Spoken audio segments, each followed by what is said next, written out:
Gördüyünüz LG markalı paltarın müştərinin şikayət ki, qapı açılmır. Gördüyünüz kimi yoxladım, qapı açılmır həqiqətən.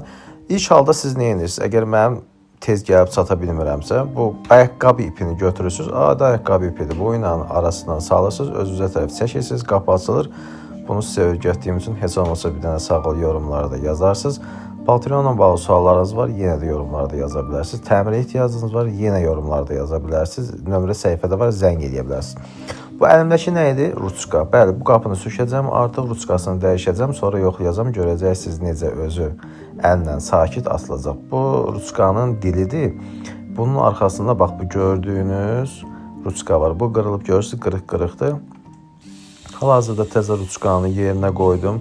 Şuruplarını bağlayıb paltaryanın üstə ustanovka edəcəm. Ruçkanın qırılma səbəbi haqqında bizi dənə məlumat deyəcəm. Deməli, ruçka niyə qırılır? Ruçka ona görə qırılır ki, siz vaxtından öncə paltaryan yuyub qurtarmamış dəfələrlə ruçkanı yoxlayırsınız ki, görüm açıldımı, görün açıldımı, görən açıldımı, görən açıldımı. Hər dəfə ruçkanı boşuna dartdığınız zaman zədələnir və zədələnər günlərin bir günü qırılır, əlinizdə qalır. Ona görə gözlüyün paltaryan qapısı tam buraxandan sonra bir dəfə vurun, açılsın. Hal-hazırda paltaryanın ruçkasını dəyişdim. Petlərin üstünə ustanovka edib paltaryanın üstündə yoxlayacağım.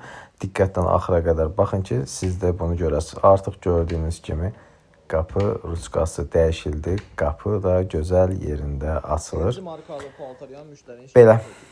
Kimin paltaryanına bağlı nə sual var, nömrə səhifədə var. Ruçka dəyişildi, hazır.